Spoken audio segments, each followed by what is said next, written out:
The best old-time radio from people you trust. The Radio Nostalgia Network. Welcome to the Old Time Radio Network Suspense Stories. Are you ready for a thriller, chiller, or the macabre? We invite you to enjoy stories that will keep you in suspense. We now go back to the early days of radio and our imaginations with our featured suspense presentation. The Columbia Network takes pleasure in bringing you Suspense.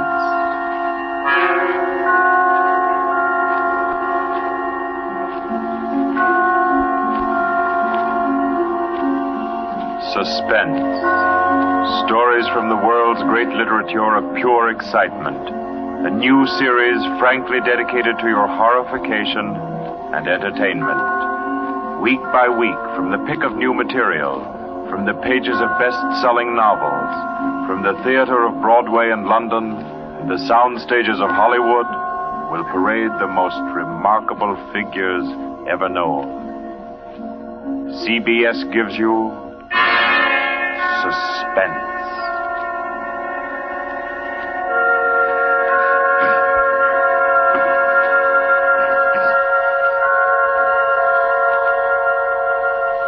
Tonight's presentation is one of the finest of the contemporary stories of mystery and terror.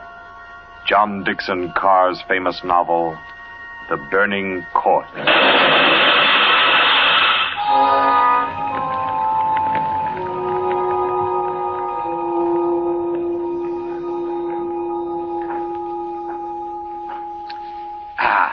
A glass of sherry by the fireside of a beautiful suburban home. What could be more comforting?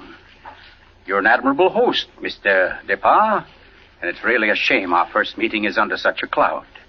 It's also a shame I have so little time to tell you which one of your guests here murdered your uncle last week.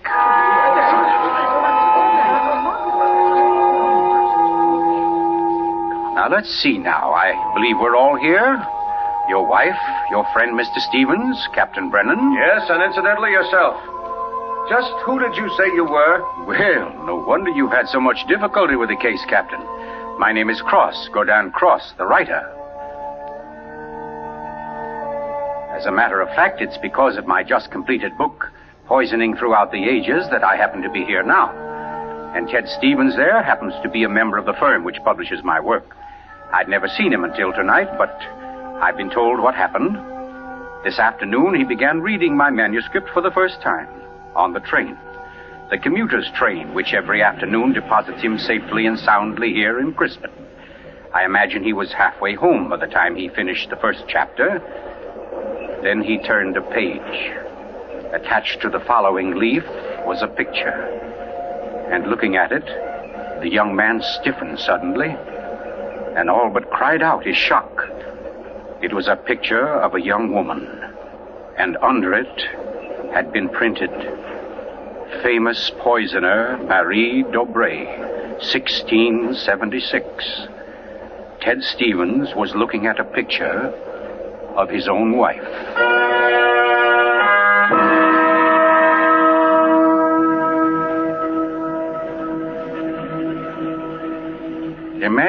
Imagine his 25-year-old wife in 17th century costume.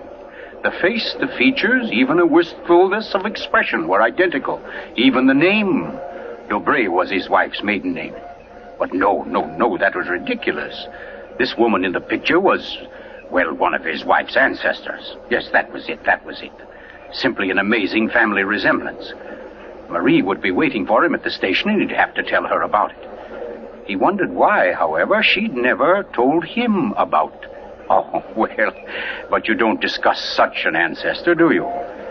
Ted Stevens glanced down at the chapter to which the picture had been attached. It was entitled, The Affair of the Non-Dead Woman.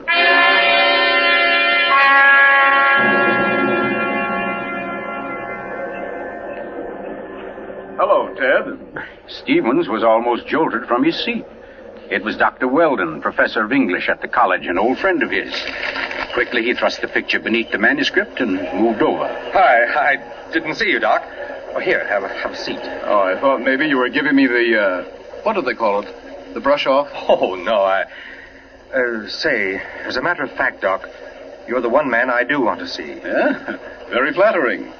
Remember those discussions we used to have about murders?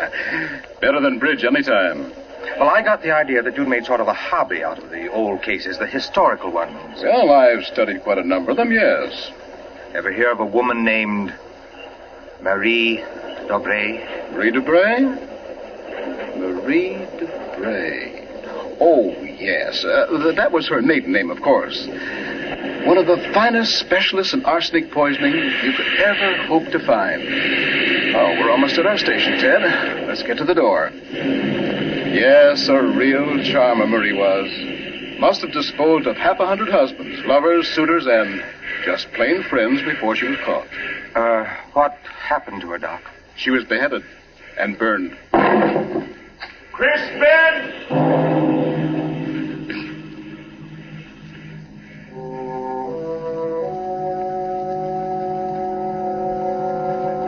Oh, absurd, laughable.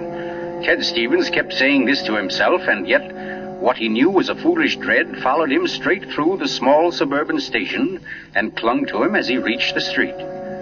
And there in the roadster was Marie, leaning toward him a little to hold the door open and smiling at him. Oh, Ted, what on earth are you staring at? That streetlight shining on your hair, I like that. Oh, you're tight. Come on, get in the car.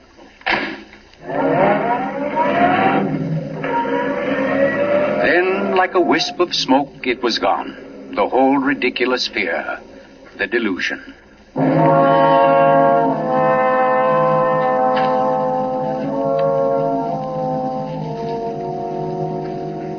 When at home, Marie brought the cocktails into the living room. The logs were burning brightly in the fireplace, throwing a soft, dancing glow upon a room that was darkening with dusk. To you, Marie. And to you, dear. As Stevens placed his glass down, he noticed the manuscript of my book. It was there on the table, right where he'd placed it when he first came in. Deliberately, he turned from it, and then turned back. The manuscript had been moved. Only an inch or so, but it had been moved.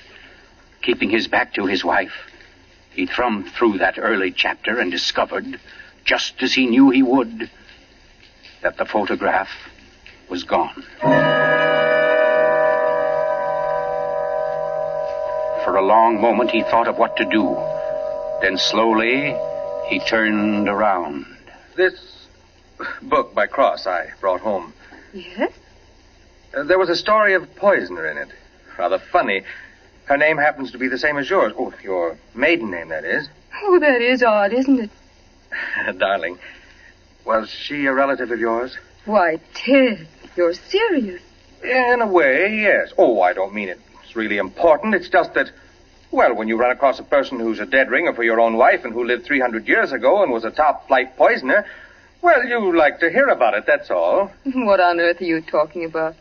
Darling, be honest with me. Didn't you look at this manuscript when I was out of the room? No. You didn't take out a picture of a poisoner named Marie Debray? I most certainly did not. Oh, Ted, what is this all about? What are you getting at? Well, just this.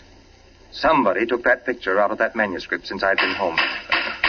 Now, who's that? Well, I'll take a look. Wait, I don't feel like... Why, it's Mark Depard. Mark? Ted, wait a second. Yes? Ted, whatever it is he wants, promise you won't do it. Promise I won't do I it? mean, promise you won't get yourself involved. Please, Ted, don't go out tonight. Say, what in the world is...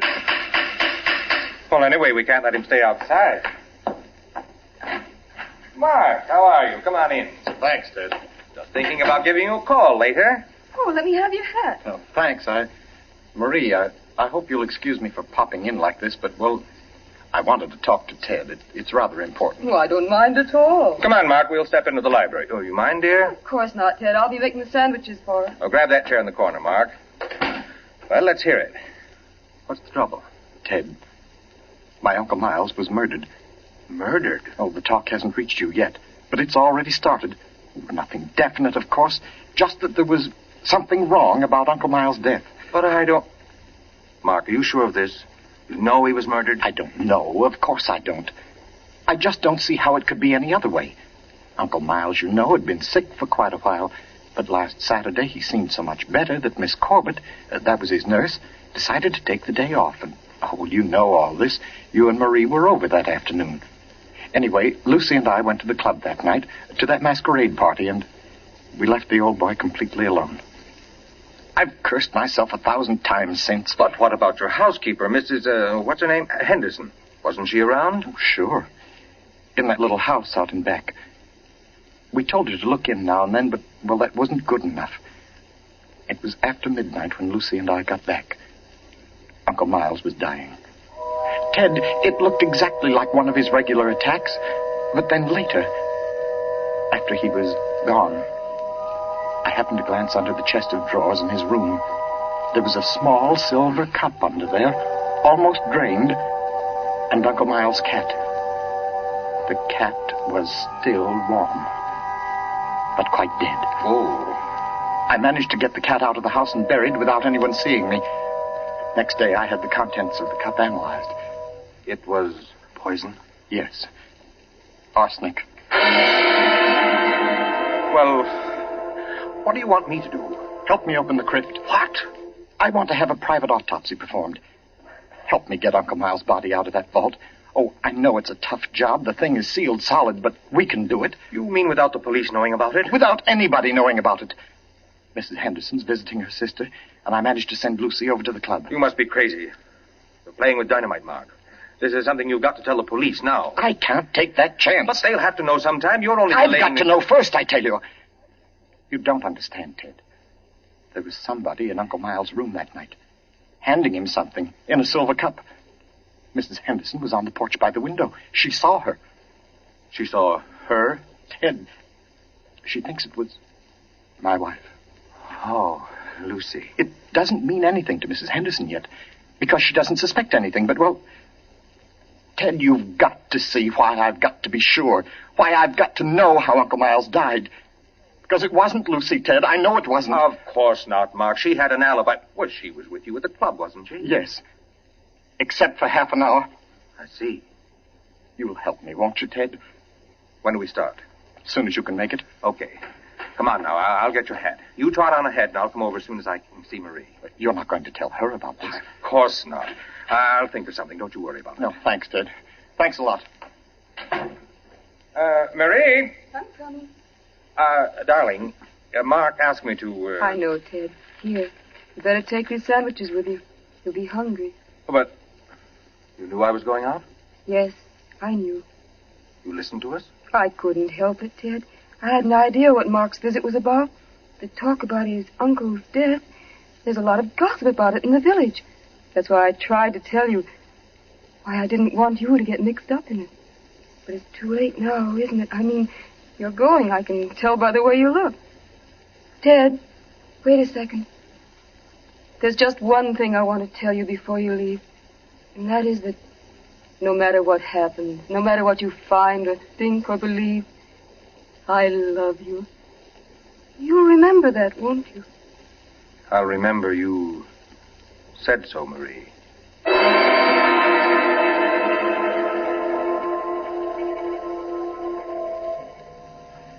By the light of a dim kerosene lantern, Mark and Chet Stevens pounded their way through the thick shelf of rock that covered the Depar's ancestral tomb, pried open the great slab of stone which lay across the subterranean door, and then at last descended to the dank, ink-black chamber. They found the coffin. They dragged it from its crypt and placed it on the cold stone floor. They unclamped the lid and opened it. Mark! It's empty. What? That's impossible. It can't be. But it is, Mark. You know what this means? That body wasn't in this coffin when it was placed here. I'll swear it was, Ted. From the time that coffin was closed on Uncle Miles, somebody, the undertaker or Lucy or me, somebody was with it until it was buried. And the crypt was sealed right after. Then somebody beat us to it. Somebody's broken in here ahead of us. Broken in? Listen, Ted. Lucy and I have hardly left the house since the funeral. Do you think anybody could break in here, smash through that stone and cement without our seeing them or without our hearing them? Well, What? Well, you might as well come on out then. What? Who was that? Me, Mr. Depard, up here. My name's Captain Brennan. I'm from the office of the Commissioner of Police. From the... Like to talk to you if you don't mind, Mr. Depard. Here, follow my flashlight up. But I don't understand. How did you know about this? By listening, mainly. You mind if we go up to your house, Mr. Depard? Why, no. Not at all. Oh, thank you. Oh, Freddie. Look here, Captain. Freddie, this is Mr. Depard, Lieutenant Gray. Glad to know you, Mr. Depard. And Mr. Ted Stevens, isn't it? Well, how did you know my name? Very simple. I got the names of everybody who was here at the Depards the day the old man died. You and your wife were included. Oh, here we are. But I don't... Captain, who gave you those names? Why, your housekeeper, of course. Mrs. Henderson? You didn't think Mrs. Henderson saw the dead cat, did you, Mr. Depard? But she did. She also saw you bury it. And we've been interested in the case ever since. Well, nice place you have here, Mr. Depard. Now, let's see. According to Mrs. Henderson, your wife was wearing some kind of a masquerade costume that night. What kind of a thing was it? Well, it was a... Oh, there, you can see it. It was copied from the dress in that old painting over there. Oh, yes. Funny, where's the woman's face? It's always been that way, long as I can remember. Somebody must have thrown acid on it or something. Can't blame them much. She was a poisoner. A poisoner? Yes. The story goes that one of my ancestors was responsible for her execution. Marie Dobray, her name was. Oh, yes, I've read about her. Learned all the poison tricks from one of her lovers, guy by the name of Godin Secroix. Oh, yes, Mr. Stevens. We cops read now and then. Did you say Godin Secroix? That's French. We call it cross. Absolutely no limit to a cop's education, is there? But to get back to your wife, Mr. Depard, she was dressed like the famous Marie. Now, when Mrs. Henderson looked through that window... Just a minute, Captain. Mrs. Henderson can't prove she saw a thing, and you know it. What do you mean? I mean you haven't any right to insinuate that my wife was in that room. Well, who's insinuating? I'm trying to say that Mrs. Henderson, after thinking it over, realizes she was tricked by the costume. The woman she saw in the funny clothes, handing the cup of poison to your uncle, wasn't your wife at all. What? Because your wife is an unusually tall young woman. And the one Mrs. Henderson saw was fully half a head shorter. More on the order, let's say, of Mr. Stevens' wife. My wife? Captain, this is absolutely ridiculous. Well, I don't know. Why, what's the matter, Mr. Stevens? You're trembling like a leaf. Tell me now, just for fun, where was Mrs. Stevens that night? She was home. With me. The whole evening? Certainly. She retired early? Yes, we both did. You, I suppose, were sound asleep by midnight. Yes, I was. Then how do you know where your wife was? Well, Look here, Stevens. She had to have a costume that would match Mrs. Despard's. How did she manage that? Where did she get it? Well, she never had one. She never had a dress like that. And what about her motive? Why did she poison him? I don't know. Not for money, certainly. Then what was it? Hate? Did she hate Miles Despard? Yes, she did. No. Oh, I don't know. I don't know, I tell you. Brown? Yes, Freddie? I phoned and got hold of Mrs. Despard and the nurse, all right. That Mrs. Stevens, I couldn't reach her. Her phone won't answer. Okay, have her picked up. I'm going home. Stevens, come back here. I'm going to get my wife. Want me to stop him, Brennan? No, go.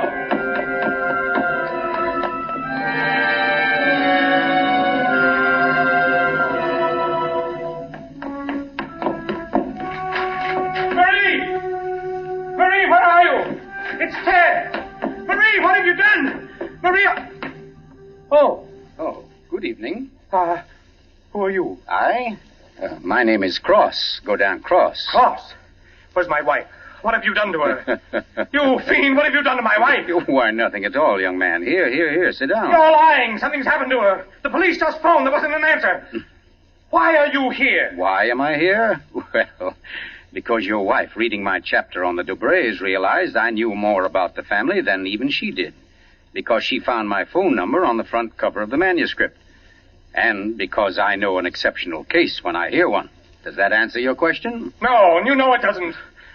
Can't you see I've got to know whether... Yeah, I see. Whether your wife is that Marie Dobré, who was burnt by order of the High Tribunal for all poison cases, the burning court of France, witchcraft, black magic, the world across the threshold. You're quite sure, no doubt, also, that I'm Gaudin St. Croix, who first wooed her. No, my boy. No, my real name happens to be, of all things, Tom Simpson. Most unsuitable for a distinguished writing career. And Marie Dobré is no more your wife's real name than mine is Gaudin Cross. What? Your esteemed wife was an adopted child, Mr. Stevens, adopted by people in Canada named Dobré, remote members of the real family of poisoners. I can't believe it. Why didn't she tell me? Why? Because until I told her half an hour ago, she didn't know it herself. You see, in the course of my research on the family, I found out about it. And in the course of talking with your wife, I found out something else. How for years she was haunted by the fear that she might be a poisoner by inheritance, by blood. And you can see, can't you, why she never talked about it, her past to you? Yes. And yet, Mr. Stevens, you had all but made her forget that past. You. And that's why she was willing to lie, to steal a picture, do anything, in order to hold you to her. Yes, I see that now. You know, young man, I rather think she loves you. But as you will see, though, she comes only when I call her. Mrs. Stevens? You mean she's... Yes, Mr. Cross. Marie, it's you. You're all right? Oh, yes, dear. We're both all right now, and nothing can change it, ever. Marie, listen. Don't say Marie, dear. Say Maggie. Maggie? Oh, that's my name, my real name. Maggie McTavish. And it's a lovely name, dear. The most beautiful, gorgeous... Darling, please. You don't understand. The police, they think you had something to do with Miles' death. They think I did. So, now, Mr. Stevens, before we go back to the Depas, don't you think you'd better tell me everything that's been said and done up to date? Having just saved your wife's soul from the burning court, now I'll wrest her body from the electric chair.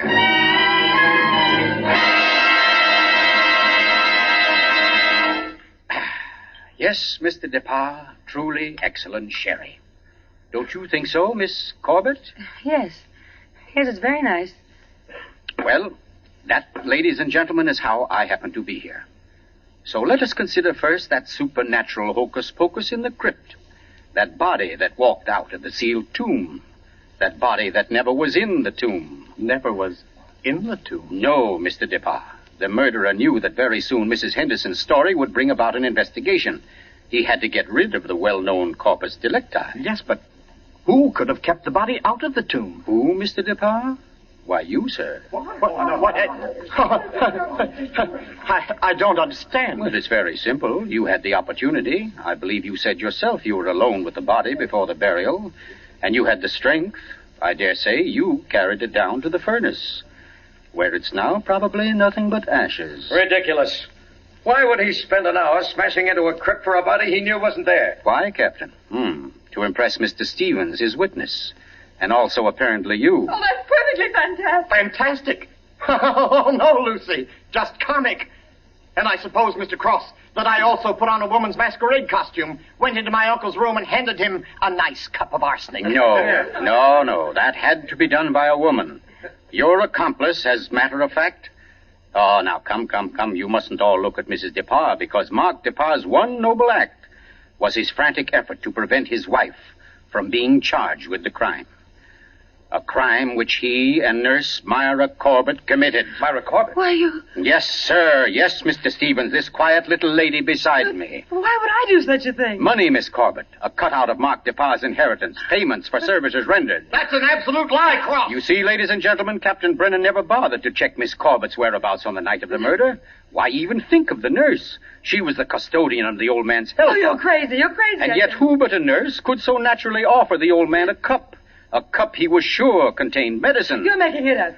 The whole thing, you're just And making it who up. but Miss Corbett, living right here in this house, would know what kind of masquerade dress she must copy, would know when Mrs. Henderson would pass the window that night, pass and see her, and accept her, she hoped, for Lucy Depas. No, that's not true. Oh, I didn't yes, do Miss it. Corbett. Yes, I Miss didn't Corbett, do that it. dress I was the touch that wrecked you. That was your own idea, wasn't it? Not Mark's. You weren't content with a mere murderer's share of the profits. You wanted a wife's share, half of the whole estate. You wanted Lucy DeParr convicted and out of the way for good. Well, I give you a toast, Miss Corbett, with Mr. DeParr's excellent sherry. To a particularly ruthless poisoner. And yet, you know, on the whole, I'm rather partial to female poisoners. Why, only tonight I...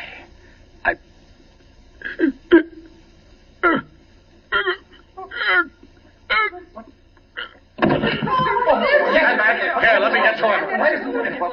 Mr. Cook! What's the matter, Brennan? This man's dead. Dead? And from cyanide, if I know anything. Cyanide from that glass of sherry. Cyanide that a nurse could get quite easily. That glass was right beside you, Miss Corbett, and nobody else was near it.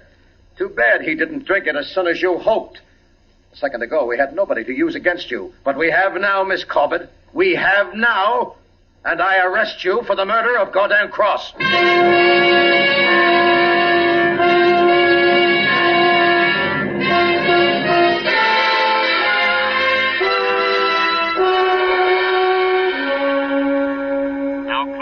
Months ago that the prominent author was murdered, and tonight Myra Corbett pays with her life for that crime.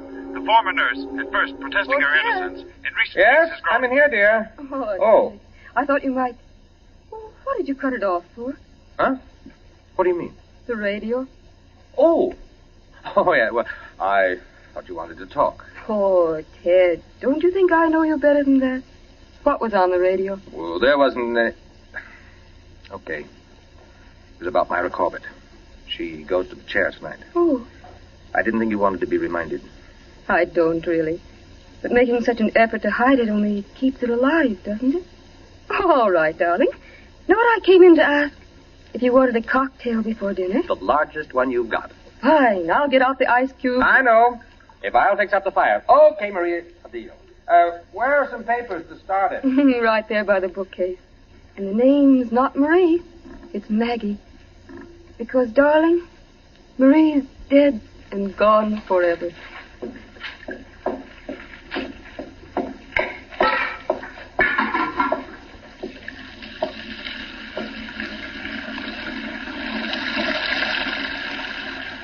Oh, no, Marie. We're never dead. Neither of us. It was your hand that touched that glass. I know that now. And I could return the favor. But instead, I shall ask that you dispatch your husband. This one, like all the others. Now, just a little bit of poison in the drink, Marie. Any kind of a drink. What kind, Ted? What kind of a cocktail shall we have? Oh, any kind, darling. Any kind at all.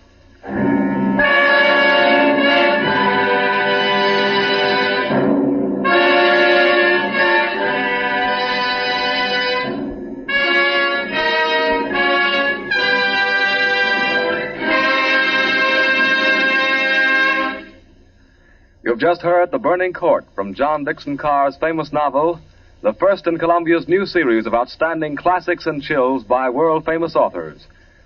Tonight's play, ladies and gentlemen, has one rather special significance we think you'd like to know about. As you perhaps have heard, every fine comedian is said to cherish a secret desire to do an abrupt about-face. He pines for the part of a blackguard. Well, tonight you witness the fulfillment of one such desire. The role of that literary and quite infamous diehard, Gordon Cross, was portrayed by none other than Hollywood's expert provoker of laughs, Charlie Ruggles, here in New York for the world premiere of his latest screen success, Friendly Enemies. The role of Marie, well, that was enacted by a young lady who long ago won national acclaim as one of Broadway's most accomplished dramatic actresses, Miss Julie Hayden. Thank you, Charlie Ruggles and Miss Julie Hayden, for your splendid performances. The play tonight, as all plays in this series, was produced and directed by Charles Vander, written by Harold Medford and scored by Bernard Herrmann. Next week, we bring you an intensely exciting and moving drama, The Life of Nellie James. This is the Columbia Broadcasting System.